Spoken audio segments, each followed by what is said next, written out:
가람산의 새벽은 유리처럼 차갑고 투명하다. 새들이 잠에서 깨어 흩뿌리는 짧은 울음들이 산사를 깨운다. 그 소리에 맞춰 천군사의 종소리가 천천히 골짜기를 타고 흘러내린다. 나는 그 소리를 들을 때마다 마음이 정화되는 느낌을 받는다. 그건 단순한 소리가 아니라 내 안의 소음을 잠재우는 주문 초웬이었다. 내 이름은 윤설인. 사람들은 나를 비군이라 부르지만 나는 아직 스스로를 그렇게 부르지 못한다. 이곳에 들어온 지 3년째. 여전히 나는 속세의 언어를 완전히 버리지 못했다. 아직 법명을 받지 않은 이유이기도 했다. 서늘한 새벽 공기 속 나는 발을 맨바닥에 붙였다. 냉기가 발끝에서 올라와 척추를 타고 머리끝까지 번진다. 목탁을 들고 마루 끝으로 나가면 안개 속에서 해산 스님의 실루엣이 나타난다. 스님은 여느 때처럼 무건으로 예불을 시작했다. 탁탁탁 목탁의 일정한 리듬이 허공을 두드리고 그 소리는 마치 내 심장의 맥박과 이어진 듯했다. 나는 그 소리에 맞춰 숨을 고른다. 숨을 들이쉴 때마다 지난날의 잔상이 스멀스멀 밀려온다. 밤하늘을 가로질러 남쪽으로 내려오던 그날의 강풍, 무정이의 마지막 신호음, 그리고 아무 대답도 돌아오지 않던 북쪽의 기지, 모든 것이 한순간에 끊어졌다. 그때부터 나는 세상에서 존재하지 않는 사람이 되었다. 국경도, 이름도, 소속도, 그들은 내게 새로운 신분증을 주었다. 윤설인, 낯선 이름이었다. 그 이름으로 서울 외곽의 작은 원룸에 숨어 살았다. 3년 동안 나는 사람들의 시선이 무서워 밤에도 불을 켜지 못했다. 그곳에서 배운 것은 단 하나. 고요는 결코 안전을 의미하지 않는다는 사실이었다. 그러다 우연히 한 장의 사진을 보았다. 가람산 자락의 오래된 산사, 천군사. 안개 속에서 은은하게 떠오른 그 절의 모습이 마치 피난처처럼 보였다. 나는 그날 밤 모든 것을 정리했다. 가짜 신분증 하나, 낡은 가방 하나, 그리고 나 자신. 천군사에 도착했을 때 해산 스님은 나에게 아무것도 묻지 않았다. 이름이 뭐냐? 설인입니다. 마음이 고요하면 여기서 머물러도 좋네. 그 한마디로 내 삶의 두 번째 장이 열렸다. 시간은 흐르고 나는 어느새 사찰의 일상이 몸에 익었다. 새벽 예불, 공양, 수행, 그리고 저녁의 참선. 고요한 일상 속에서도 가끔은 세속의 습관이 고개를 들었다. 문득 창문을 열면 바람 속에서 북쪽 사투리가 섞인 목소리가 들리는 것 같았다. 그럴 때면 나는 무심코 손끝을 움켜쥐었다. 잊어야 한다. 하지만 인간의 기억은 잊으려 할수록 더 깊게 각인되는 법이다. 오후 3시, 해산 스님은 어김없이 차를 끓였다. 오늘도 마을의 박문성 시장이 찾아오는 날이었다. 시장이라는 호칭이 무색할 만큼 그는 공손했고 늘 단정했다. 스님, 이번에 도로 확장 계획이 있어서요. 천군사 쪽에도 영향이 있을 것 같습니다. 그의 말에는 항상 배려가 섞여 있었다. 하지만 나는 그 배려가 너무 계산적이라는 걸 느꼈다. 그의 눈빛이 늘 사찰 경계석을 훑고 지나갔기 때문이다.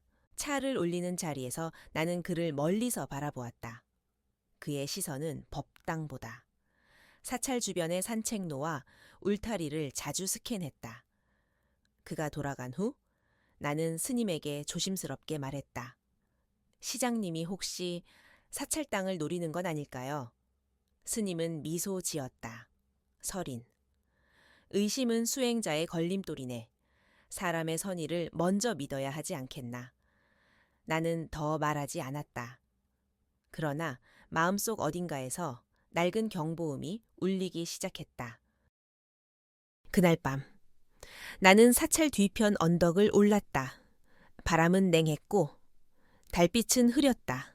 그때 멀리서 엔진 소리가 들려왔다. 이 시간, 이 산길엔 차량이 다니지 않는다. 나는 숨을 죽이고 들었다. 2개의 헤드라이트가 숲 사이로 비집고 들어왔다. 잠시 후 불빛이 사라졌다. 그리고 그 자리에 정적만이 남았다. 다음 날 새벽 나는 다시 범종 소리에 눈을 떴다. 마치 아무 일도 없었던 것처럼. 산사는 여전히 고요했다. 그러나 내 안에서는 무언가 깨어나고 있었다. 잊어버렸다고 생각했던 본능. 소리 없는 긴장, 그리고 관찰의 습관.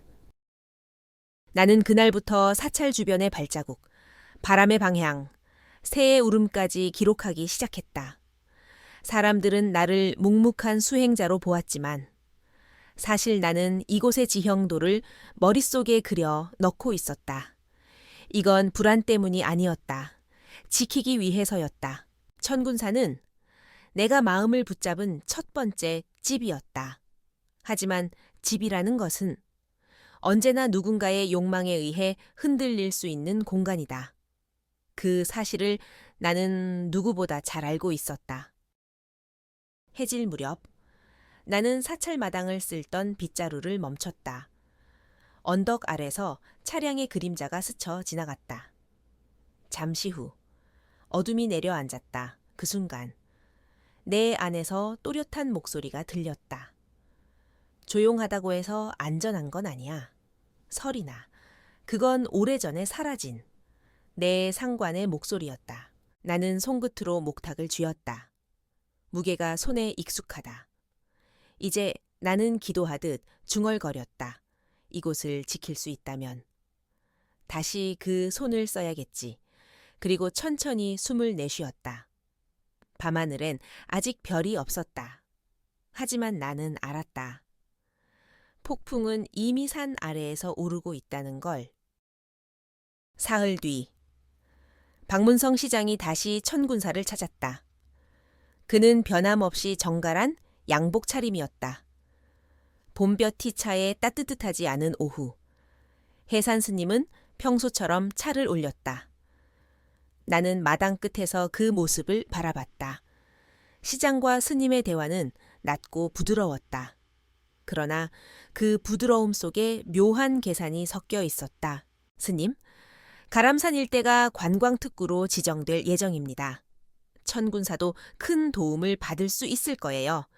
예불 체험이나 템플 스테이 같은 걸 확대하면 이곳이 전국적인 명소가 되지 않겠습니까? 그는 웃으며 말했다. 하지만 나는 그 웃음이 너무 완벽하게 연습된 것임을 느꼈다. 눈은 웃지 않고 오직 입술만 움직이는 미소. 그 미세한 균열이 나를 불편하게 했다. 시장과의 대화가 끝난 후 해산 스님은 내게 말했다. 설인, 세상은 변하네. 우리 같은 산사도 언젠가 세상과 연결되어야 하지 않겠나. 나는 조심스레 대답했다. 연결은 좋지만 뿌리를 뽑아버려선 안 됩니다. 스님은 한동안 아무 말이 없었다. 그 침묵 속에서 나는 답을 들은 것 같았다.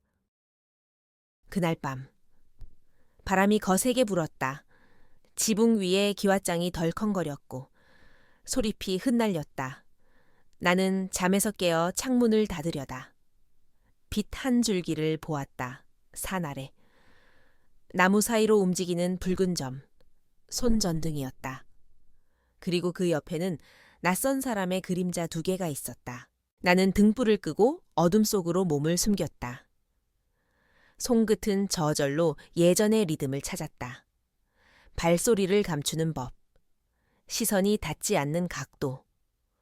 오랜 세월 잊었다고 생각했지만 몸은 기억하고 있었다.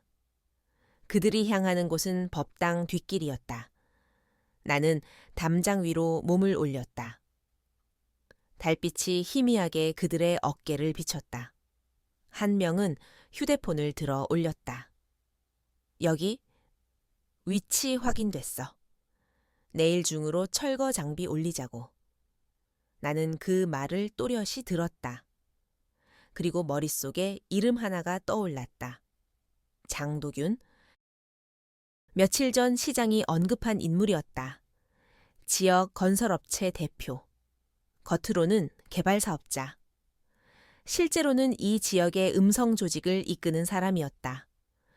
그의 이름이 내 귓속에서 낮게 울렸다. 장도균. 장도균. 그 음절이 마치 돌처럼 무겁게 가슴에 박혔다. 다음 날. 나는 사찰 입구 주변을 살폈다. 모래 위에 새 타이어 자국이 있었다. 방문객이 끊긴 지 이틀째인데. 차량이 다녀간 흔적이라니. 게다가 번호판이 일부러 가려진 흔적까지 남아 있었다. 그 순간 내 안의 불안이 형체를 가진 공포로 변했다. 나는 조심스레 해산 스님을 찾아갔다. 스님, 혹시 요 며칠 사찰 근처에서 이상한 사람 본 적 있으십니까? 스님은 고개를 저었다. 왜 그러느냐?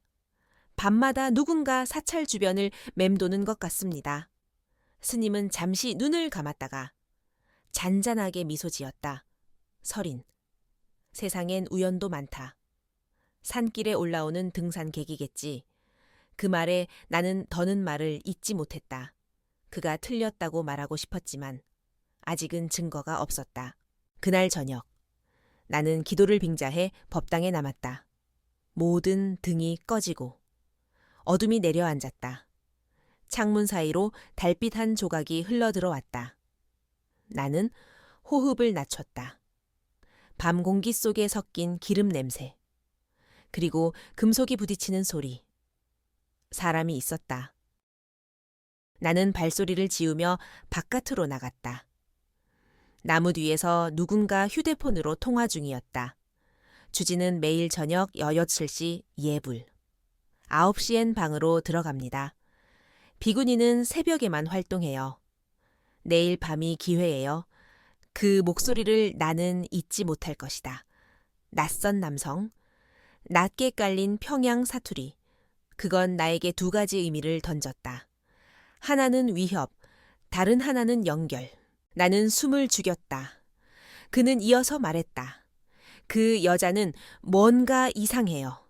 승렬하기엔 너무 침착해. 그때 내 손이 떨렸다. 그들이 나를 의식하고 있다는 것을 깨달았다. 그리고 그것은 곧 공격의 예고였다. 그날 밤 나는 다시 상자를 열었다. 오래된 메모장, 낡은 볼펜, 그리고 국정원에서 받았던 암호화 녹음기. 나는 그것을 옷 속 깊숙이 숨겼다. 이제 다시 과거의 나로 돌아가야 했다. 하지만 이번에는 살아남기 위해서가 아니라 지키기 위해서. 다음 날 시장은 다시 천군사를 찾았다. 그는 이전보다 더 친근한 말투로 다가왔다. 스님, 개발 계획이 확정되면 천군사도 큰 혜택을 볼 겁니다. 도로 정비, 방문객 증가, 후원금 확대까지. 그의 말이 끝나자 나는 끼어들었다. 시장님, 그 개발 계획, 환경 영향 평가는 통과됐습니까? 그의 눈빛이 순간 흔들렸다. 아직 진행 중입니다. 그의 미소는 여전히 부드러웠지만 그 입술이 0.5초 늦게 움직이는 것을 나는 놓치지 않았다. 그건 거짓을 말할 때의 미세한 지연이었다. 내 몸은 즉시 반응했다. 확실하다. 이 사람은 알고 있다. 그날 밤 나는 사찰 경계까지 내려갔다. 발 아래 자갈이 바스락거렸다. 숲속엔 또 다른 발소리가 있었다. 세 걸음, 멈춤, 두 걸음, 리듬이 일정했다. 감시자. 나는 그 발소리의 패턴을 머릿속에 새겼다. 그리고 조용히 미소 지었다.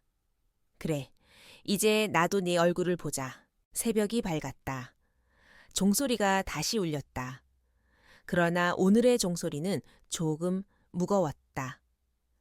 해산 스님은 여느 때처럼 법당에서 예불을 드렸다. 나는 스님의 곁을 지키며 생각했다.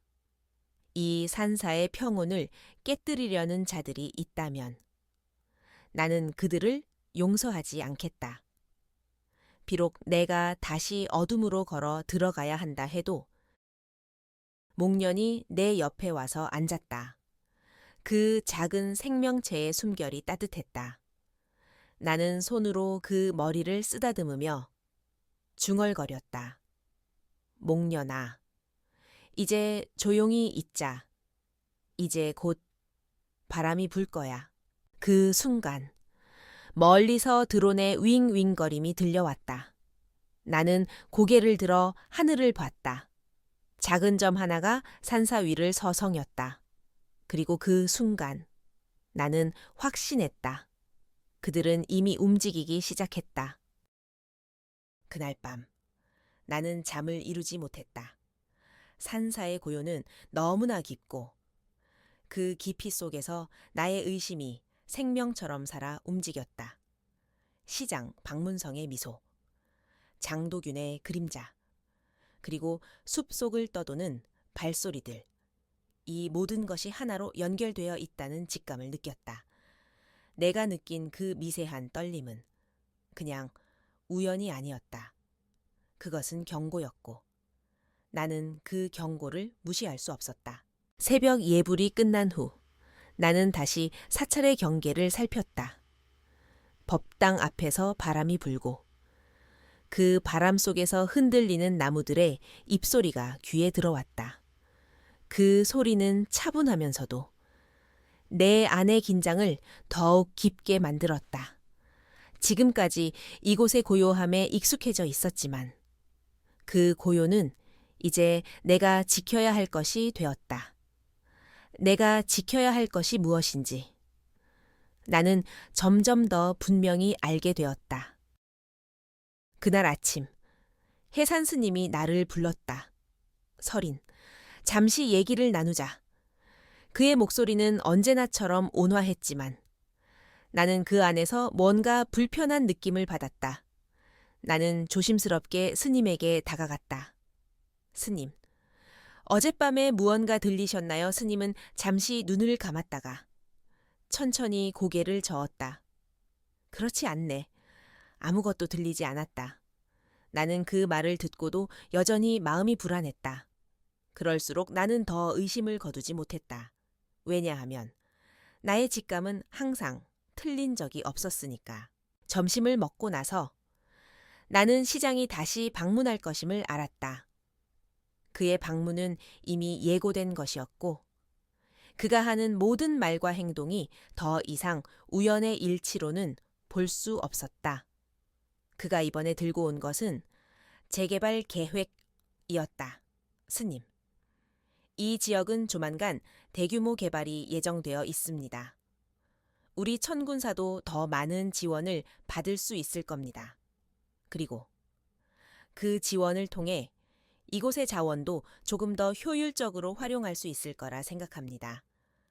그의 말투는 변함없이 공손했지만 나는 그의 눈빛 속에서 미세한 변화를 읽었다. 그 눈빛은 책임감보다는 계산적 의도가 묻어 있었다.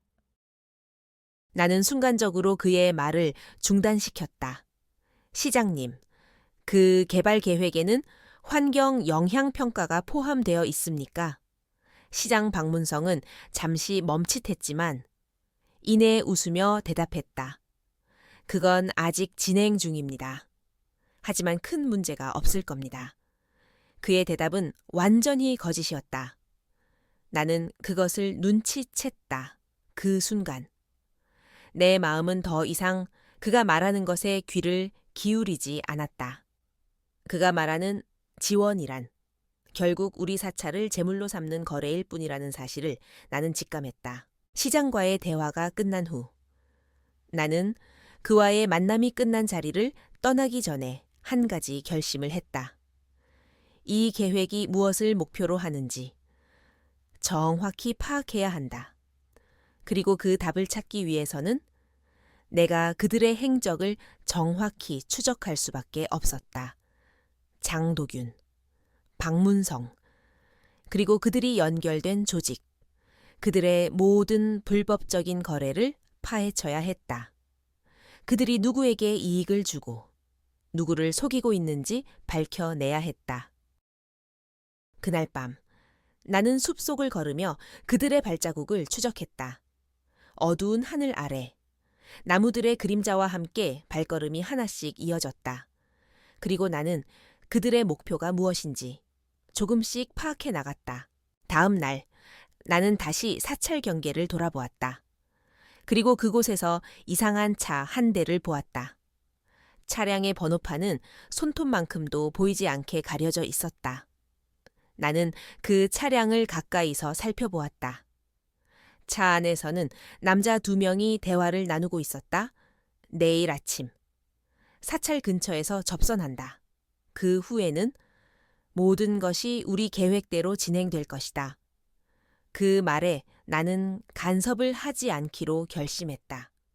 하지만 그들의 대화 속에서 계획이 무엇을 의미하는지 내 안에서 무언가가 터져 나오는 소리가 들렸다.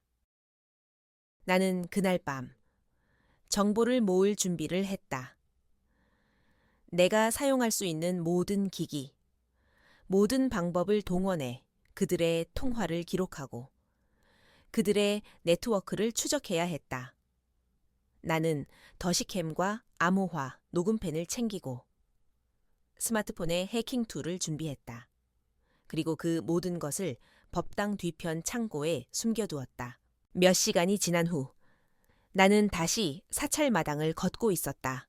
그때 장도균의 그림자가 한 번 더 내 앞에 나타났다. 그는 내가 그의 모든 움직임을 지켜보는 사실을 전혀 모르고 있었다. 그 순간 나는 속으로 조용히 웃었다. 그의 오만함이 결국 그를 무너뜨릴 것이다. 그는 내게 무엇이든 다 숨길 수 있다고 생각했지만 나는 그가 숨긴 모든 것을 알아낼 수 있었다. 그날 밤 나는 더 이상 불안하지 않았다. 내가 해야 할 일은 하나였다. 이 음모를 세상에 드러내는 것. 하지만 그 전에 증거를 확보해야 했다. 그리고 그 증거는 단 하나. 그들이 놓친 흔적 속에서 찾을 수 있었다. 나는 깊은 숨을 들이쉬며 어두운 밤길을 향해 발걸음을 내디뎠다. 새벽 공기가 유난히 차가웠다. 마치 산 전체가 숨을 죽이고 나를 바라보는 듯 했다. 법당 앞 마루에 앉아 있던 나는 손끝으로 목탁을 굴렸다. 탁탁탁 그 울림이 고요를 밀어내자 마음이 한결 가라앉았다. 이제는 기다릴 때가 아니라 움직일 때였다. 진실을 잡으려면 거짓 속으로 스스로 들어가야 한다. 나는 작전의 첫 단계를 머릿속에서 정리했다. 그들이 원하는 것을 준척하며 그들이 감춘 것을 꺼내게 한다. 이건 단순한 심리전이 아니라 내가 과거 북쪽에서 수없이 훈련받았던 적심, 역이용, 디신니리용 기술이었다. 그 기술을 다시 꺼낼 줄은 몰랐다.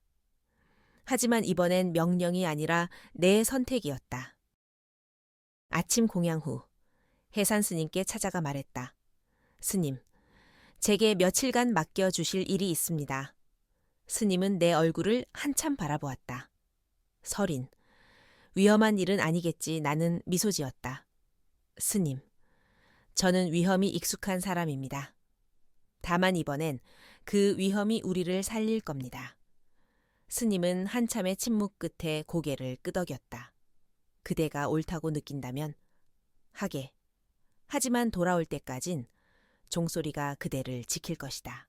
나는 그 말에 깊이 절했다. 그 순간 마음이 이상하게도 편안했다. 이제 다시는 숨지 않겠다고 스스로에게 맹세했다. 그날 오후 나는 장도균에게 연락을 취했다. 이야기를 하고 싶습니다. 당신이 원하는 걸 주겠어요. 하지만 조건이 있습니다. 전화기 너머에서 잠시 정적이 흐르더니 낮은 웃음소리가 들렸다. 결국 항복하겠다는 거군. 좋아. 얼굴 한번 보자. 그의 목소리는 냉소로 가득 차 있었다. 하지만 나는 그 웃음 뒤에 숨어있는 자만심의 틈새를 보았다. 그 틈이 바로 내가 파고들 구멍이었다. 만남 장소는 가람산 중턱의 폐가 된 펜션으로 정해졌다. 나는 그곳을 가기 전날 밤 준비를 마쳤다. 스님께는 혹시 모를 사태에 대비해 모든 자료를 USB와 메모리 카드에 담아 법당 바닥의 석함 속에 숨겨두었다. 그리고 암호화 녹음기, 더시캠, 스파이펜, 그리고 예전의 기억이 담긴 청색 수첩 하나를 챙겼다.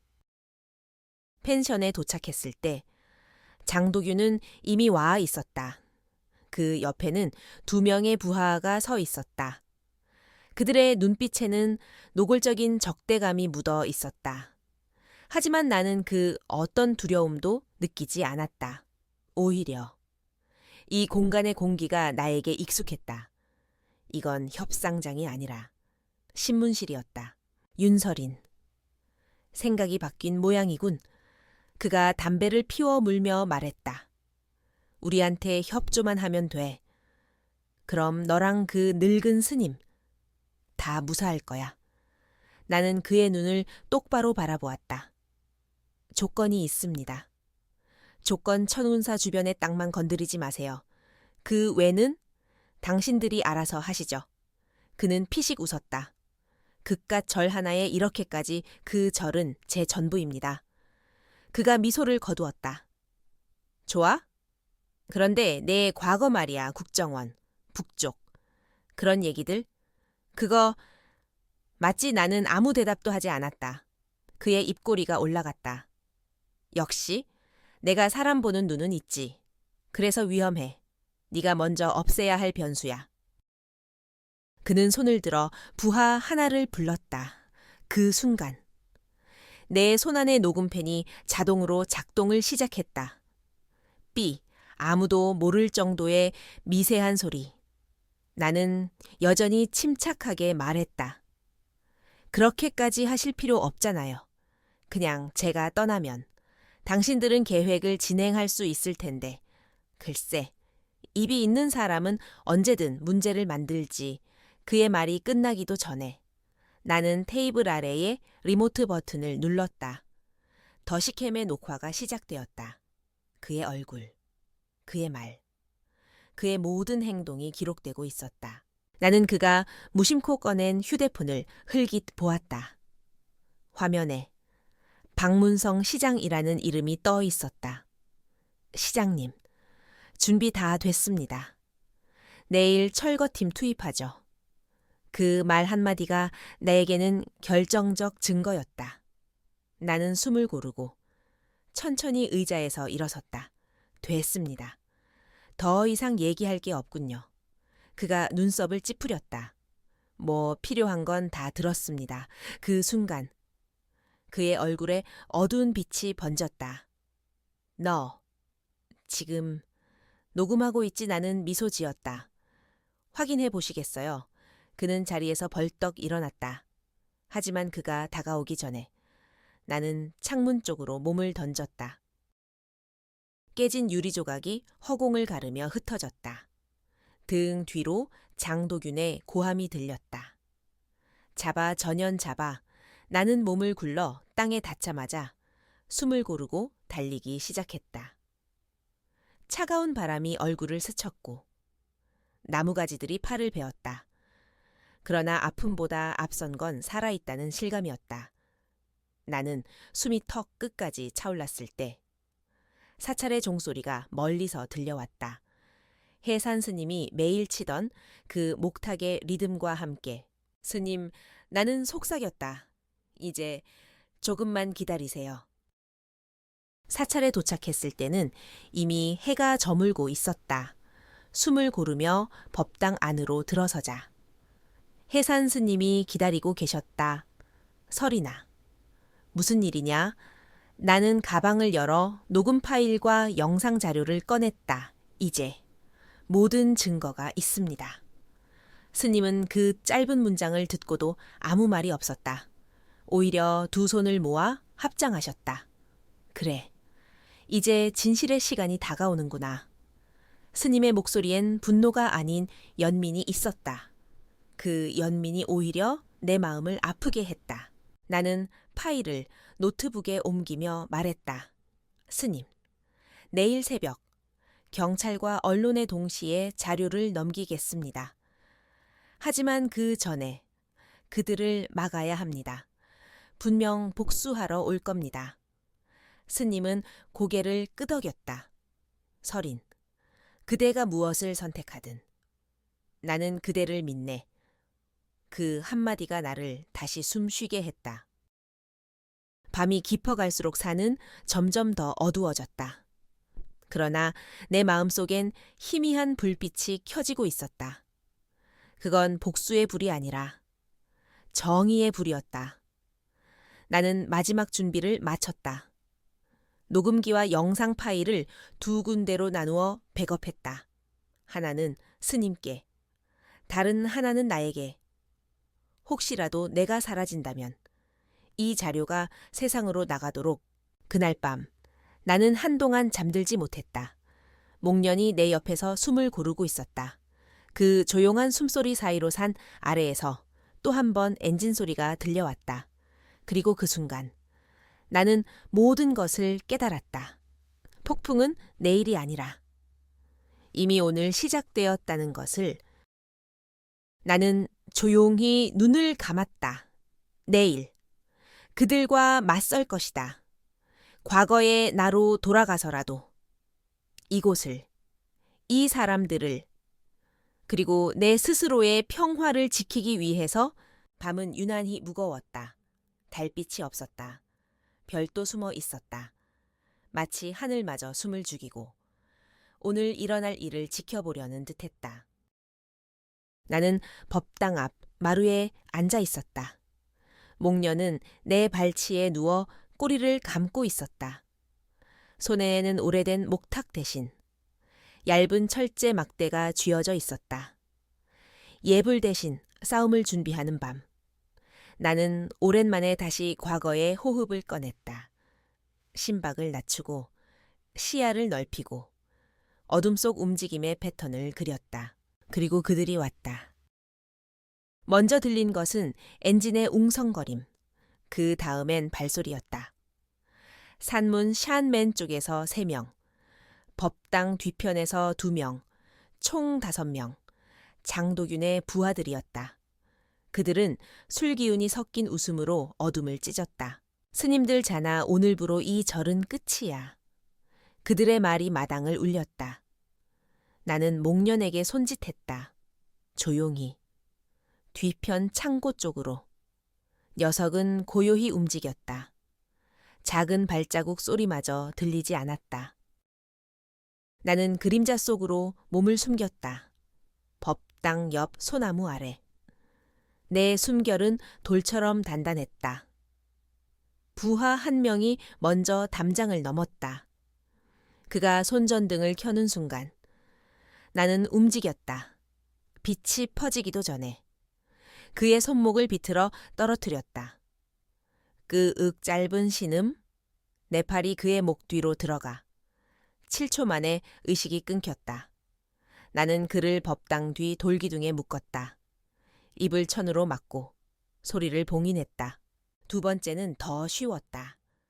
그는 뒤따라오던 친구를 찾느라 허공을 쳐다봤다. 그 틈에 내 그림자가 그의 뒤로 미끄러졌다. 가슴을 밀어 넘어뜨리고 손등으로 턱을 쳤다. 머리가 뒤로 젖히며 쓰러졌다. 2명 끝. 나는 낮게 중얼거렸다. 숨결 하나 흐트러지지 않았다. 그러나 3번째는 눈치가 빨랐다. 그는 법당 뒤편으로 돌아서며 휴대폰을 꺼냈다. 형님. 무전이 안 돼요. 무전 그의 말은 거기서 끊겼다. 내가 나무 사이에서 돌멩이를 던졌기 때문이다.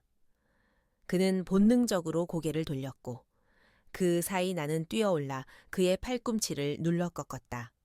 악 짧은 외침. 나는 곧장 그의 입을 막았다. 조용히 해. 네가 여기서 내는 소리가 네 친구들의 종소리가 될 거야. 그는 몸을 떨며 고개를 끄덕였다. 나는 그의 폰을 빼앗아 옆에 재단 위 향압 속에 묻었다. 그때 법당 쪽에서 큰 소리가 들렸다. 문이 열리며 두 명이 동시에 들어왔다. 그 중 한 명이 말했다. 야, 장도균 형님 오고 있어 준비해. 나는 심호흡을 한 번 했다.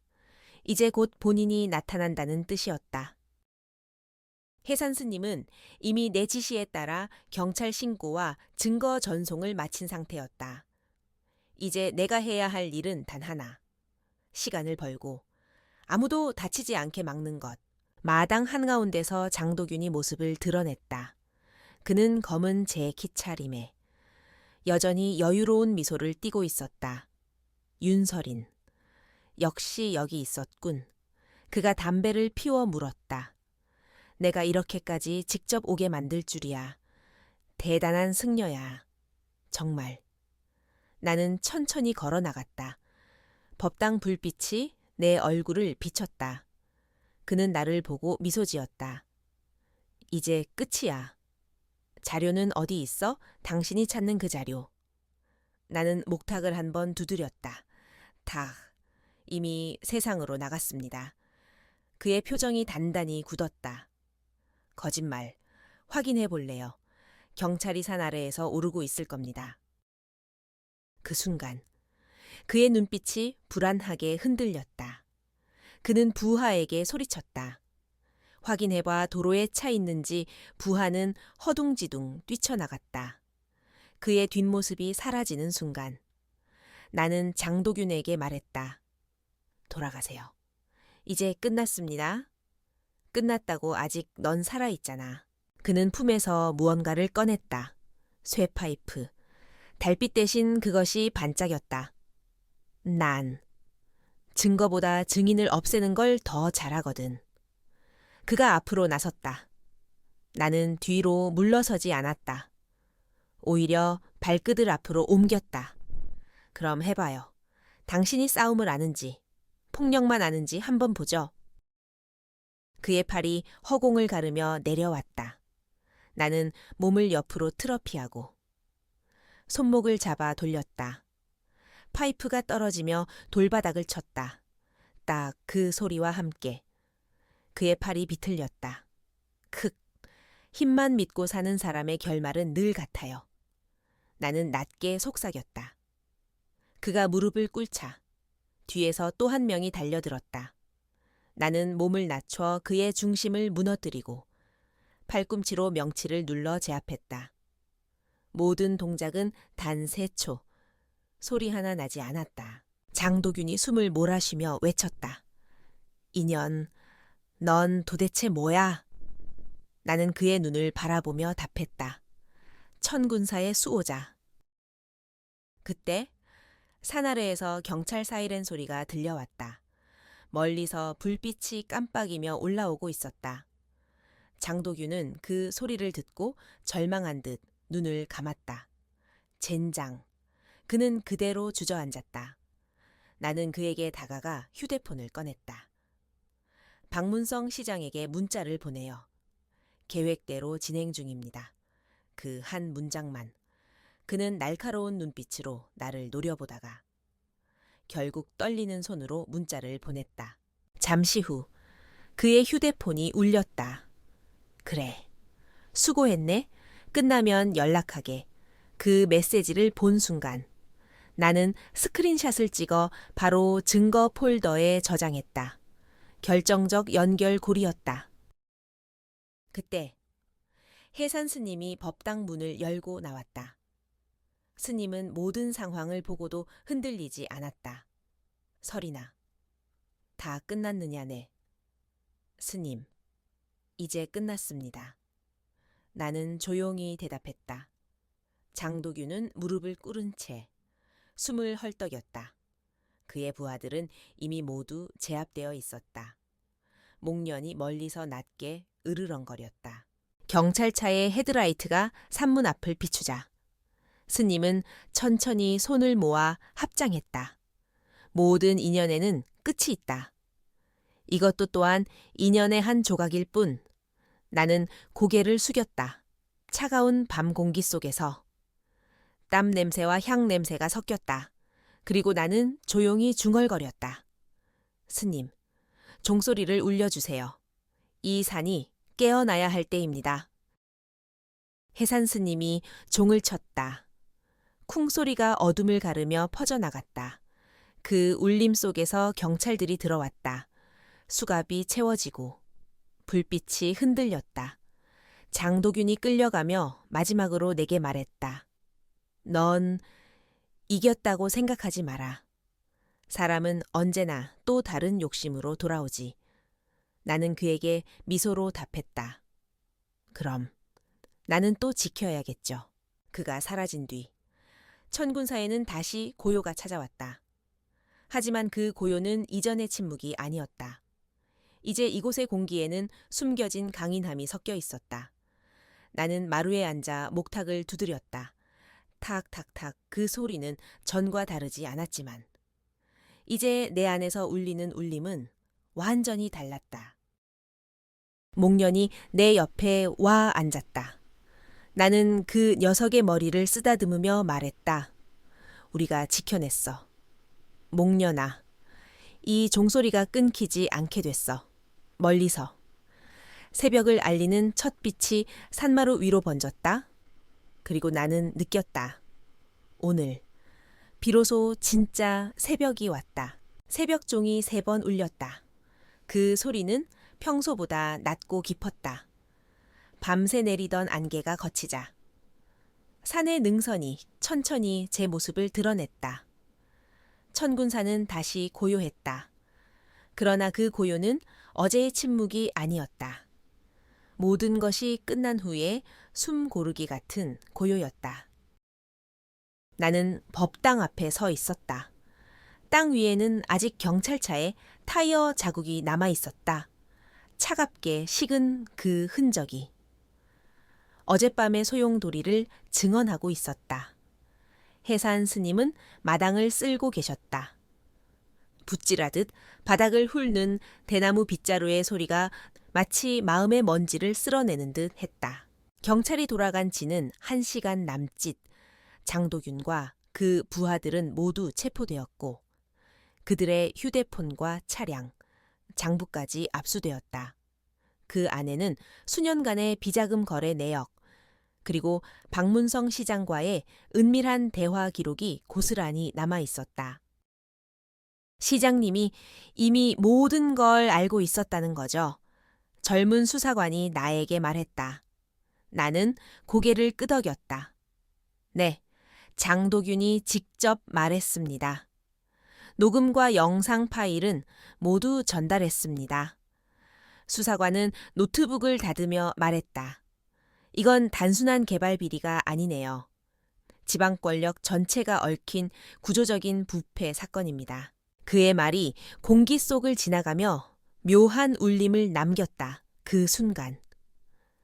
나는 다시 범종 소리를 떠올렸다. 종이 울릴 때마다 이 산은 무엇이 옳고 그른지를 구분해 왔다. 이제 그 종소리가 세상의 귀에도 닿게 될 것이다. 그날 오후 기자들이 사찰 앞에 모여들었다. 여기서 폭행 사건이 있었다는 게 사실입니까? 시장과의 연관성을 아시나요? 나는 그들의 질문에 단 한마디만 했다. 진실은 이미 드러났습니다. 천군사는 그저 지켜야 했던 곳일 뿐입니다. 그 말에 더 이상의 질문은 이어지지 않았다. 카메라 셔터 소리만이 공기를 찢었다. 뉴스는 그날 저녁 전국에 퍼졌다. 지방시장, 건설 조직과 결탁해 사찰부지 강탈 시도, 천군사 사건, 내부 녹음 파일로 드러난 권력 비리, TV 화면에 비친 장도균의 얼굴은 더 이상 오만하지 않았다. 박문성 시장은 인터뷰에서 말을 아꼈지만 며칠 후 그는 자진 사퇴했다. 시민들의 신뢰를 잃은 이상 자리를 지킬 수 없다. 그 말은 변명보다 늦은 고백처럼 들렸다. 나는 뉴스를 끝까지 보지 않았다. 화면 속 사람들의 표정보다 법당의 등불이 더 솔직해 보였기 때문이다. 나는 그 등불 앞에 앉았다. 오랜만에 손끝이 떨렸다. 긴장이 풀리자 비로소 몸이 인간으로 돌아왔다. 살아남은 자가 느끼는 공허함이 밀려왔다. 서린, 해산 스님의 목소리가 들렸다. 나는 고개를 들었다. 수고했다. 그대가 아니었다면. 이 절은 지금쯤 사라졌을 것이다. 나는 고개를 저었다. 저는 단지 지켜야 할 자리를 지킨 것뿐입니다. 스님은 미소 지었다. 그게 바로 수행이지. 스님은 잠시 침묵하다가 덧붙였다. 세상은 죄를 심판하지만 우리는 죄를 품고 깨닫게 해야 하네. 그것이 차이일세. 그 말은 내 가슴 깊이 박혔다. 싸움의 끝에 남는 것은 승리도 복수도 아니라 자비의 무게라는 걸 나는 이제야 이해했다. 며칠 뒤 나는 경찰서에 호출을 받았다. 사건의 공식 진술과 자료 제출을 위한 절차였다. 수사관이 나에게 말했다. 윤서린 씨, 당신 신상은 비공개로 처리됩니다. 국정원에서도 협조하기로 했습니다. 나는 고개를 끄덕였다. 감사합니다. 그런데 한 가지. 국정원에서 연락이 왔어요. 당신 가족에 대한 정보도 확인됐습니다. 그 말에 나는 숨이 멎는 것 같았다. 가족? 예. 평양 외곽에 거주 중이고 당국의 감시는 여전히 있지만 생존이 확인됐습니다. 그 말이 끝나자 눈앞이 흐릿해졌다. 나는 손으로 얼굴을 감쌌다. 그토록 보고 싶던 이름들 어머니, 아버지, 동생 민철 그들이 아직 세상 어딘가에 존재한다는 사실이 믿기지 않았다. 당신 덕분에 이제 그들에게도 보호 채널이 생길 겁니다. 수사관의 말이 들렸다. 나는 조용히 대답했다. 그걸로 충분합니다. 천군사로 돌아오는 길. 가람산의 바람은 유난히 따뜻했다. 산사애들이 가지 사이를 오가며 울었다. 마치 그들이 나를 축하하듯. 나는 무심코 웃었다. 웃는 게 이렇게 어려운 일이었나 싶었다. 사찰마당에 들어서자 목련이 뛰어왔다. 녀석은 여느 때처럼 꼬리를 흔들며 내 발치에 몸을 부볐다. 나는 그 머리를 쓰다듬었다. 이제 정말 끝났어. 녀석은 고개를 갸웃하며 나를 바라봤다. 그 눈빛이 마치 그래도 다시 누군가 올 거야 라고 말하는 듯 했다. 나는 웃으며 대답했다. 그럼 또 지키면 되지. 그날 밤 나는 해산 스님과 함께 법당에서 차를 마셨다. 향 냄새가 은은하게 퍼졌다. 스님은 나에게 물었다. 이제 어디로 갈 생각인가 아직 모르겠습니다. 다만 이곳이 저를 받아준 유일한 곳이니까 조금 더 머물고 싶습니다. 스님은 고개를 끄덕였다. 그래, 여긴 그대의 집이네. 잠시 침묵이 흘렀다. 스님은 찻잔을 내려놓으며 말했다. 서린, 세상은 언젠가 그대의 이야기를 듣게 될 걸세. 하지만 걱정 마라. 그대의 이름은 숨겨질 것이고 그대의 진심만 남을 테니. 나는 그 말을 마음속에 새겼다. 진심만 남는다. 그게 아마 이 모든 싸움의 목적이었는지도 모른다. 밤이 깊었다. 스님이 자리를 뜬 뒤에도 나는 홀로 법당에 남았다. 한참을 앉아있자 창문 틈으로 달빛이 들어왔다. 그 빛이 내 손등에 닿았다. 그 순간 나는 문득 깨달았다. 이제야 비로소 과거와 현재가 한자리에 섰다는 것을. 북쪽의 그림자와 남쪽의 빛. 그 두 세계가 내 안에서 부딪히던 긴 세월이 이 종소리 한 번으로 마무리된 것이다. 멀리서 바람이 불었다. 바람 끝에는 향 냄새가 섞여 있었다. 나는 두 손을 모으고 눈을 감았다. 이제 제 안의 전쟁은 끝났습니다. 그 말이 허공에 흩어지자 범종이 한 번 울렸다. 쿵. 그 울림이 산 너머로 번져나가며 나는 비로소 평화를 느꼈다. 그건 누가 준 것도 뺏을 수도 없는 오직 내가 싸워 얻은 내면의 고요였다. 시간은 흐르는 듯 멈춰 있었다.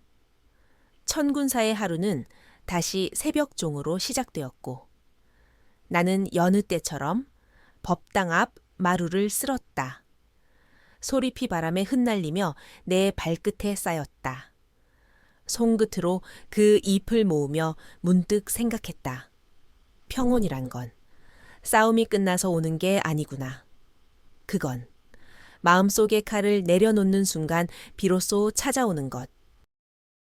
장도균이 체포된 지 2달이 지났다. 박문성 시장은 구속을 피했지만 그의 이름은 이미 세상에서 잊혔다. 새로운 시장이 부임했고 그는 첫 번째 업무로 가람산 일대 개발계획 전면 재검토를 선언했다. 천군사는 보호구역으로 남길 것입니다. 그 한 문장이 모든 것을 되돌렸다. 기자들이 떠난 뒤 산은 다시 고요를 되찾았다. 하지만 나는 알았다. 이 고요는 더 이상 두려움이 아닌 결심의 형태로 남은 침묵이라는 걸. 해산 스님은 예전처럼 매일 오후 3시에 차를 우렸다.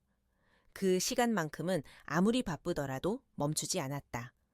나는 그 옆에서 다완의 찬물을 따르며 물었다. 스님, 세상은 왜 그렇게 변하지 않는 걸까요? 스님은 미소를 지었다. 사람의 마음이 변하지 않기 때문이지. 그러나 한 사람의 진심이 100사람의 마음을 움직이기도 하네. 그대가 그걸 보여주지 않았나. 나는 대답 대신 찻잔을 들어 올렸다. 차양이 코끝을 스치자 어쩐지 눈시울이 뜨거워졌다. 저녁이면 행자 민호와 함께 뒷산을 돌았다. 민호는 여전히 서툴고 늘 질문이 많았다. 선배님, 사람을 용서하는 게 그렇게 중요한가요? 응. 용서는 누굴 위해 하는 게 아니라 결국 나 자신을 자유롭게 하기 위해 하는 거야. 그 말에 민호는 잠시 멈춰서서 고개를 끄덕였다. 그럼 서린 선배님은 이제 자유로운 거죠. 나는 잠시 웃었다. 아직은 아닐지도 몰라. 하지만 예전처럼 도망치진 않을 거야.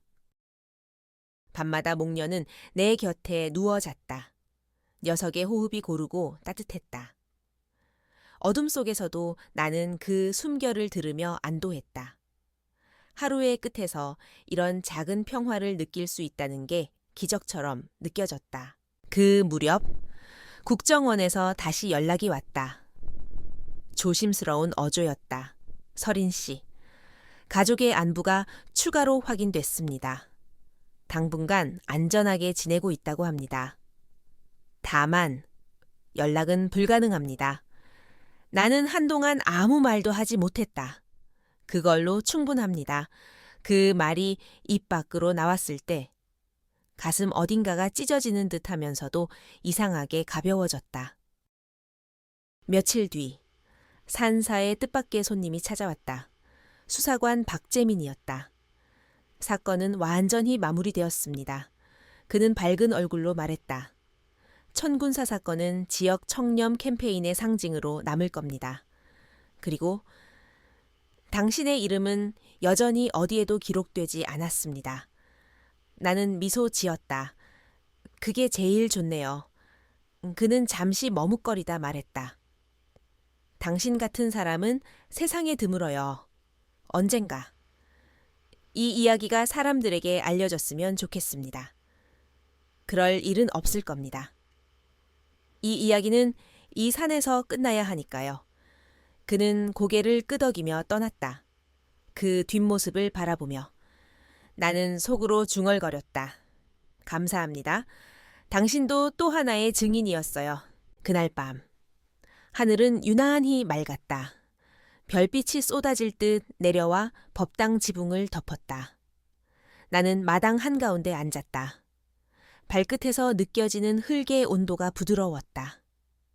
모든 것이 다시 제자리를 찾아가고 있었다. 하지만 그 평온의 한가운데에도 나는 여전히 두 개의 세계 사이에 서 있었다. 하나는 북쪽에서 버리고 온 이름. 다른 하나는 지금 이곳에서 살아가는 이름. 그 두 이름이 충돌하지 않게 되기까지 나는 얼마나 많은 밤을 견뎌야 했을까. 이제야 그 답을 알 것 같았다. 이름이란 과거가 아니라 방향이었다. 어디로 가야 하는가, 무엇을 향해 살아가야 하는가를 가리키는 표지. 며칠 뒤 해산 스님이 나를 불렀다. 설인, 이제 법명을 받을 때가 되지 않았나 싶네. 나는 놀라서 고개를 들었다. 제가 그런 자격이 있을까요? 스님은 부드럽게 웃었다. 그대는 이미 세속의 번뇌를 버리고 이곳을 지켰다. 그것보다 큰 수행은 없지. 그 말에 눈물이 왈칵 쏟아졌다. 그동안 억눌렀던 모든 감정이 터져나왔다. 스님은 내 어깨에 손을 얹었다. 이제 그대의 이름은 서연치란이네 고요에 깃든다 라는 뜻이지. 나는 눈을 감고 그 이름을 되뇌었다. 서연, 그 소리가 내 안에서 천천히 울려 퍼졌다. 그날 밤 스님은 작은 의식을 열었다. 촛불이 하나 둘 켜지고 바람이 멈췄다. 스님은 나를 향해 목탁을 3번 두드렸다. 탁탁탁 그 울림이 내 가슴 깊숙이 스며들었다. 나는 두 손을 모았다. 감사합니다. 이제 진짜로 이곳의 사람이 된 것 같습니다. 스님은 고개를 끄덕였다. 사람은 태어난 곳으로 돌아가는 게 아니라 마음이 머무는 곳으로 돌아가는 법이지. 의식이 끝난 뒤 나는 홀로 마당에 남았다. 달빛이 내 그림자를 길게 느렸다. 그리고 그 옆에서 목련이 조용히 꼬리를 흔들었다. 나는 무심코 웃었다. 이제 나도 이름을 찾았어. 목련아. 녀석은 마치 이해했다는 듯 코를 킁킁거렸다. 하늘은 점점 푸르게 밝아지고 있었다. 새벽이 올 무렵 범종이 울렸다. 쿵, 그 소리는 처음 천군사에 왔던 날보다 훨씬 더 부드럽고 따뜻했다. 나는 눈을 감고 그 소리를 들었다. 그리고 속으로 중얼거렸다. 이제 내 안의 전쟁은 끝났다. 남은 건 고요뿐이다. 바람이 산을 스쳐 지나갔다. 그 바람 속에서 나는 내가 지켜낸 이곳, 그리고 나 자신에게 처음으로 미소를 보냈다. 새벽종이 다시 울렸다. 쿵, 그 울림은 이전보다 부드럽고 한층 더 깊었다. 나는 두 손을 모으고 눈을 감았다. 새 이름으로 맞이하는 첫 번째 새벽. 법명 서연치란. 고요에 깃든다는 그 이름이 이제야 내 몸에 완전히 스며든 듯 했다. 마당에 흙은 밤새 젖어 있었다. 어젯밤 내린 봄비 때문이었다. 땅은 촉촉했고 공기에는 흙냄새와 향냄새가 섞여 있었다. 나는 호흡을 천천히 고르며 그 냄새를 한껏 들이마셨다. 그건 생명의 냄새, 이곳에서 살아있다는 증거였다. 회산 스님은 여전히 새벽마다 가장 먼저 일어나 범종을 울리셨다. 그 모습이 늘 같았지만 오늘은 왠지 다르게 보였다. 그분의 어깨 위로 아침 햇살이 내려앉았고 그 빛이 내 눈가에 닿았다. 그 순간 나는 문득 오래전 기억 한 조각을 떠올렸다. 어린 시절 평양 외곽의 골목길, 어머니가 나에게 말했다. 설이나. 사람이 사는 건 이름을 남기기 위해서가 아니라 한 번이라도 누군가를 따뜻하게 하기 위해서야. 그 말이 그때는 이해되지 않았다. 하지만 이제야 알 것 같았다. 내가 천군사를 지키며 누군가의 고요를 대신 지켜준 그 시간들이 바로 그 따뜻함의 이름이었다. 아침 예불이 끝난 뒤 민호가 법당 문을 열며 달려왔다. 선배님, 새 시장님이 오신대요. 나는 미소를 지었다. 이번엔 무슨 일로 천군사 문화재 지정서 전달식이래요. 그 말에 가슴이 살짝 뭉클해졌다. 그토록 많은 사람들의 욕심 속에서도 이 절은 결국 그 자체의 가치를 인정받게 된 것이었다. 그날 오후, 새 시장이 사찰을 찾았다. 비구니와 행자들이 줄지어 마당을 정갈이 쓸었다. 나는 옆에서 조용히 그 모습을 바라봤다. 시장 일행이 들어서자 해산 스님은 고개를 숙이며 맞이했다. 어서 오십시오. 그의 옆에서 서류 봉투를 들고 있던 보좌관이 봉인을 열었다. 그리고 조심스럽게 한 장의 문서를 내밀었다. 천군사 문화재 보호구역 제124호 지정. 종이 울렸다. 그 소리는 오래된 나무벽을 타고 법당 안까지 퍼졌다. 모든 사람의 얼굴이 그 소리 속에서 고요히 멈춰 있었다. 스님은 문서를 받으며 미소 지었다. 이 산이 이제는 욕심의 땅이 아닌 기도의 땅으로 남겠군요. 그 말에 시장은 고개를 숙였다. 그동안 이곳을 지켜주셔서 감사합니다. 나는 그들의 대화를 들으며 조용히 숨을 내쉬었다. 그 한순간 이 산이 다시 제자리를 찾았다는 확신이 들었다. 해질녘, 산에는 노을이 내려앉았다. 금빛이 나무 사이를 비추고 대웅전 처마 끝 풍경이 바람에 흔들렸다. 맑고 가느다란 종소리가 바람을 타고 흘러갔다. 그 소리는 멀리까지 이어져 마치 이곳의 역사가 다시 노래하는 것 같았다. 나는 뒷산으로 걸었다. 발밑에 낙엽이 바스락거렸다.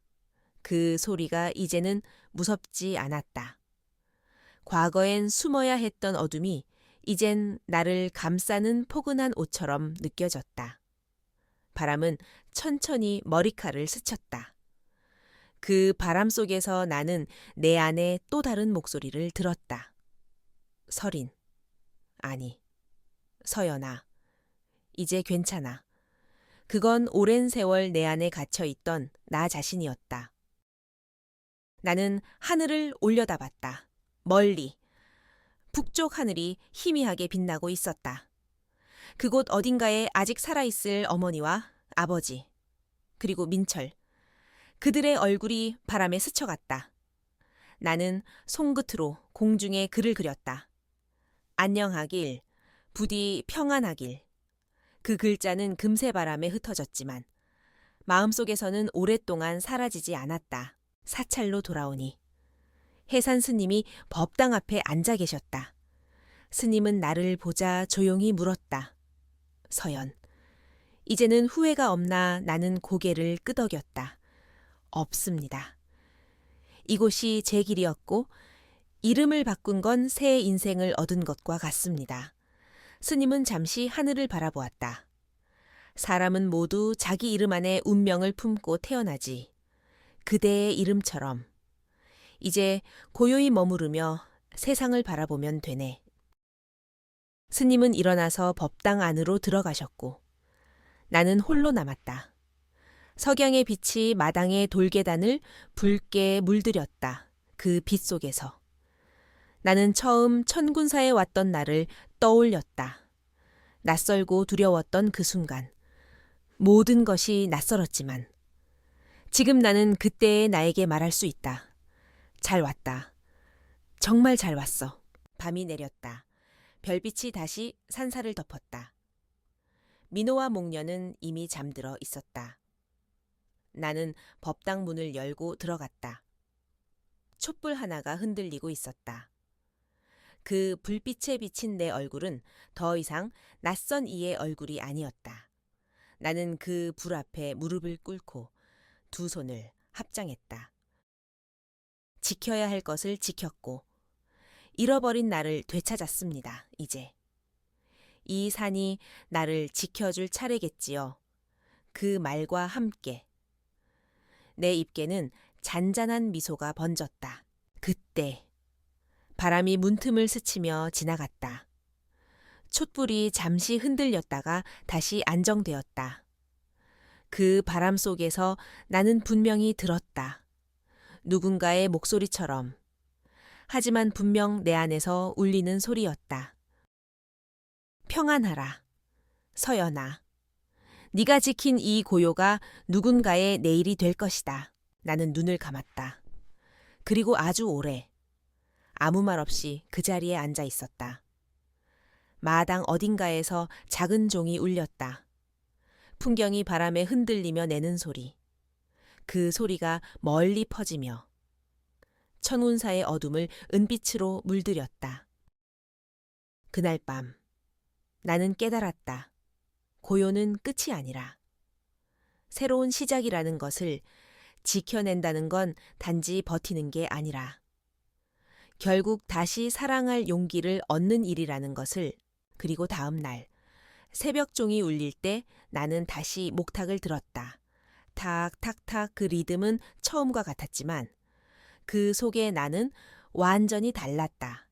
이제 나는 도망치는 승려가 아니라 천군사의 수호자였고 누군가의 평화를 대신 짊어진 사람이었다. 햇살이 산 너머로 천천히 번졌다. 나는 눈을 감고 그 빛이 내 얼굴 위로 흘러내리게 두었다. 새벽의 공기가 내 폐를 가득 채웠다. 그리고 마음속에서 조용히 울렸다. 이제야 나는 진정한 집을 찾았다. 종소리가 다시 울렸다. 쿵 그 소리는 바람을 타고 멀리 퍼졌다.